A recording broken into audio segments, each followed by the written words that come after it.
a questão do ebola. Está agora aqui conosco a médica infectologista Clarissa Guedes, com quem conversamos, né, sobre um outro tema na semana passada e agora atende o nosso convite, e a gente agradece, para nos dar um pouco mais de informações a respeito do vírus da ebola. É vírus, doutora? Boa tarde. Boa tarde. Eu agradeço a oportunidade, né, em função de que a gente esclarecendo e conversando com a população, a gente consegue que essas medidas de contenção sejam mais eficazes a fim de evitar aí um possível surto no nosso país, né? Então, realmente é uma doença viral grave em função da alta letalidade. Os surtos que têm acontecido na África, os primeiros surtos iniciaram em 1976, já foram cerca de 15 surtos identificados. Então, essa é uma virose que tem uma letalidade que pode chegar até 90% de óbito, dependendo do subtipo de vírus. Nós temos já 5 subespécies identificadas. E, na realidade, esses surtos ocorreram na África e é bastante importante frisar a letalidade aumentada em função da própria precariedade daquela população atingida. Para a gente ter uma ideia, esses países que foram muito bem colocados, Nigéria, né, esses 3 Guiné, países... Serra Leoa e Libéria. Isso, são 3 países onde circula realmente agora, né, a maior parte dos casos.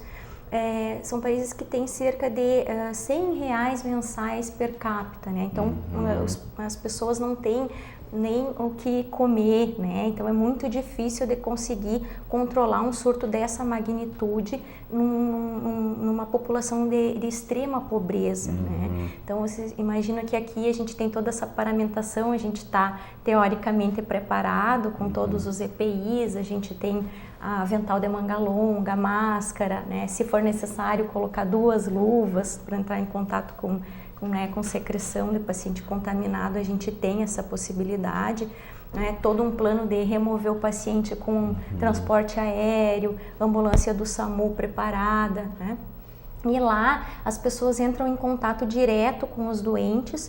Inclusive a gente tem pacientes que depois do óbito eles têm ainda essa cultura, né, de ficar com o cadáver, às vezes até no próprio domicílio, né, fazer aquela questão toda religiosa, cultural, que é típica dos povos da África. E aí a transmissão então é muito maior, muito mais facilitada em função da cultura e realmente da precariedade das condições de saúde daquele povo, né? Doutora Clarissa, quais são os sintomas, né, para que a gente possa entender melhor? Há pouco nós tivemos aqui também já algumas informações transmitidas pela responsável pelo plano de contingência da Secretaria Estadual da Saúde. Com o que mais se parece, digamos assim? Qual é a sintomatologia? Sim, essa na verdade é uma febre hemorrágica, então é uma virose e o primeiro sinal, né, bem colocado pela Marilina, é a febre, né? Então um período que varia de 1 a 21 dias depois do contato com o vírus, depois da infecção propriamente dita, o paciente tem o pico febril, normalmente de 38 graus ou mais de temperatura, né? Depois ele começa a apresentar sintomas de uma virose, dor no corpo, então mialgia, dor muscular, artralgia, né, dor articular, pode ter dor abdominal e a tendência é evoluir com sintoma gastrointestinal, bem colocado por ela também. A gente teve o surto da gripe em 2009, que foi uma coisa bastante, né, assustadora. E agora realmente esses sintomas são gastrointestinais, basicamente dor abdominal, vômito, diarreia, né? E depois de cerca de 1 semana, 10 dias, o paciente pode começar a evoluir com as complicações propriamente ditas, né, que são as hemorragias internas. O paciente começa a externar sangramento gastrointestinal, gengivorragia, e aí é que está o maior risco de óbito nessa situação. E o contágio, como é que ele passa de uma pessoa para outra? Então, isso é bastante importante a gente salientar, que o contágio ele é feito pelo contato com a secreção do paciente infectado. Então, quando o paciente começa a produzir vírus, né, começa a ficar sintomático, então nesse período que vai de 1 a 21 dias, enquanto ele não tem sintomas, ele não infecta, né, ele não é capaz de transmitir o vírus para ninguém.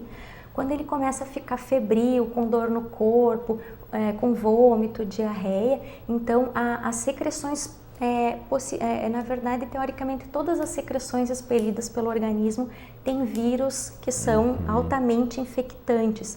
Então, o vômito, as fezes, a urina, suor, lágrimas são potencialmente infectantes. A gente tem que ter bastante cuidado no manuseio. Inclusive, por isso, os profissionais de saúde, que são as pessoas que estão envolvidas no atendimento, são as pessoas que correm maior risco de adquirir essa infecção neste momento. Haja visto, a gente teve 2 casos de óbito fora da África, né? É verdade. Que foi na Europa, uma enfermeira, e também, nos Estados Unidos, no Texas, uma enfermeira que teve contato com o doente. 2 profissionais de saúde. Profissionais de saúde cuidaram dos doentes, inclusive os doentes foram a óbito, e essas pessoas se infectaram, ao manipular, ao manusear esses doentes. O que me chamou a atenção foi a sua informação de que esse é um problema que existe, que foi identificado desde 1976, aí são praticamente 40 anos, 38 anos de identificação desse vírus, e como é que ele surge agora, com esta abrangência? Sim. Então, assim, este vírus, ele tem circulação nas florestas tropicais, né? Então, os animais silvestres, possivelmente os morcegos, os pequenos mamíferos, albergam este vírus.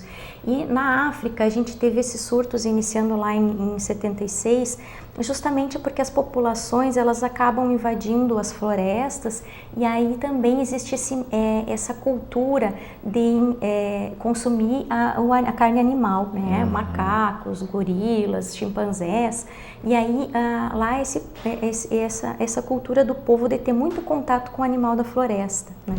Então esses surtos, eles começaram lá, e a circulação do vírus se dá apenas na África, né? Então entre esses animais silvestres e essas pessoas que têm contato direto com esses animais.